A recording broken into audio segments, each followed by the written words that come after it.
చంద్రబాబు నాయుడు గారి ప్రభుత్వం ఏ విధంగా ఉంది, ప్రజలు ఏమనుకుంటున్నారు అన్నది స్వయాన మొన్న కలెక్టర్ల మీటింగ్లో ముఖ్యమంత్రి గారే చెప్పారు. చంద్రబాబు గారే ప్రజలు అసంతృప్తిగా ఉన్నారు, దానికి కారణం మీరే అని చెప్పి కలెక్టర్లను అన్నారు. మన ప్రభుత్వం మీద, మన పాలన మీద ప్రజలు అసంతృప్తిగా ఉన్నారు అని. ఇక తెలుగుదేశం పార్టీ కార్యకర్తలు చాలా చోట్ల పోస్టులు పెడుతున్నారు, వీడియోలు రిలీజ్ చేస్తున్నారు. కూటమి పార్టీలందరూ కూడా చాలామంది అసంతృప్తిగా ఉంది, ప్రభుత్వం అనవసరంగా ఓటేసి తప్పు చేశాము అని. తాజాగా ఒక తెలుగుదేశం పార్టీ కార్యకర్త ఆయన ఒక వీడియో రిలీజ్ చేశారు. తెలుగుదేశం పార్టీకి ఓటేసి తప్పు చేశాను, ఇప్పుడు బుద్ధి వచ్చింది అని చెప్పి. ఆయన ఎందుకు ఆ వీడియో రిలీజ్ చేశారు, ఆయన మాటలో వినండి, ఎందుకంటున్నారు ఏంటని. అందరికీ నమస్కారము. నా పేరు విజయ్ కుమార్ రెడ్డి, పెద్దవుడు గ్రామము, అనంతపురం జిల్లా, తాడిపత్రి నియోజకవర్గము. మాది వ్యవసాయ కుటుంబము.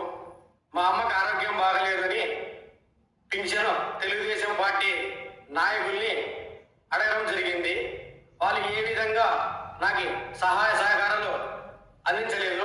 ఆమె పరిస్థితి మానసికంగా బాగాలేదు, అందువల్లనే పింఛను అడగడం జరిగినది. పింఛన్ కోసం ఎంతమంది అడిగినా కూడా ఎటువంటి రెస్పాన్స్ లేదు. నేను తెలుగుదేశం పార్టీకి, తెలుగుదేశం జెండాని మోసి ఒక కార్యకర్తగా, తెలుగుదేశం శ్రేయోభిలాషిగా ఈరోజు పింఛన్ అడగడం జరిగినది. ఎవరిని అడిగినా కూడా తెలుగుదేశం నాయకులు పింఛను అడిగిన దానికి చేస్తాం బాబు, చేస్తాం. 1 సంవత్సరము 6 నెలలు పైబడి తెలుగుదేశం పార్టీ అధికారంలో ఉంది. ఈ రోజుకి సార్ జేసీ అస్మిత్ రెడ్డి గారు ప్రజల చేత, ప్రజల కొరకు ఎన్నుకోబడ్డ నాయకుడిని ఏమంటారు సార్? ప్రజా నాయకుడు అంటారు సార్. మనకు ఉండేది 4 మండలాలు: పెద్ద ఒడుగూరు, యాడికి, పెద్ద పుప్పుడు, తాడిపత్రి. సార్ నేను మీ వెంట తిరిగినాను సార్. ఒక కార్యకర్త ఆవేదన ఏ విధంగా ఉంటుందంటే, మనిషి చేయకపోయినా పర్వాలేదు, మీరు మాకు పింఛన్ ఇవ్వకపోయినా పర్వాలేదు, మాలాంటి పేదవాళ్ళే మీరు దయతో చూడండి సార్. మీరు అనొచ్చు డబ్బులు తీసుకొని ఓటు వేసినావు కదా అని. ఎస్, డబ్బులు తీసుకున్నా సార్, నేను డబ్బులు తీసుకునే ఓటు వేసినాను. నీతిగా, నిజాయితీగా, పర్ఫెక్ట్ గా నేను చెప్తాను సార్. డబ్బులు తీసుకొని ఓటు వేసినాను. ఆ డబ్బులు నేను తీసుకొని నా సంసారానికి, తాగేదానికి, నా స్వలోపాలకి నేను ఖర్చు చేయలేదు సార్. మీరు ఇచ్చిన డబ్బులకి నేను ఇంకా కొంచెం ఎదురు వేసుకొని మా ఊరు ప్రజలకి, దళితులకి నేను ఇంకా మీరు ఇచ్చిన డబ్బులకి ఎదురు వేసుకొని టీషర్ట్లు తీసుకొని వచ్చి పంచడం జరిగింది. కావాలంటే న్యూస్ పేపర్ చూడండి సార్. పలానా డేట్, పలానా టైం నేను మన తర్వాత నెక్స్ట్ వీడియోలో చెప్తాను. జేసీ అస్మిత్ రెడ్డి గారు నాకు పింఛన్ ఇవ్వకపోయినా పర్వాలేదు, మీరు పింఛన్ ఇచ్చినా వద్దు, నాకు నా కుటుంబాన్ని నేను ఏదో నా చేతుల కష్టంతోనే వాళ్ళని ఏదో విధంగా సాగుతాను.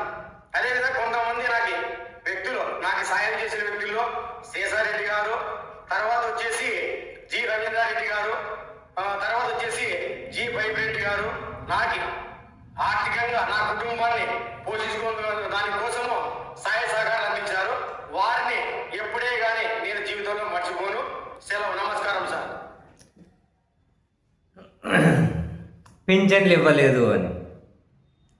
సరే, పింఛన్లు ఇవ్వకపోవడం ఒక స్థానిక టీడీపీ నేతలను, ఇంకొకరినో స్థానికులనే మనం విమర్శించడం ఎంతవరకు కరెక్ట్ అనేది ఒక పాయింట్.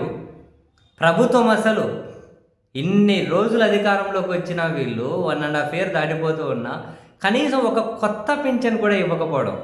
నిన్ననే మాట్లాడుకున్నాం, పింఛన్ ఇస్తారా, మా కిడ్నీలు అమ్ముకొని బతకమంటారా చెప్పండి అని ఒక ఆయన బోరున విలపిస్తూ నంద్యాల జిల్లాలో.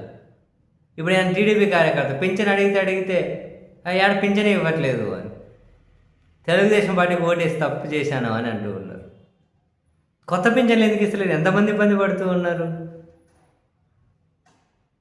ఎవరన్నా చనిపోయినారు వాళ్ళు వీళ్ళంటే వాళ్ళ పింఛన్లు అయితే తీసేశారు. చాలామంది పింఛన్లు తీసేస్తున్నారు, కానీ కొత్త పింఛన్లు మాత్రం ఇస్తలేదు. ఎంతమంది బాధపడుతున్నారు? అరే ఏందో మరి.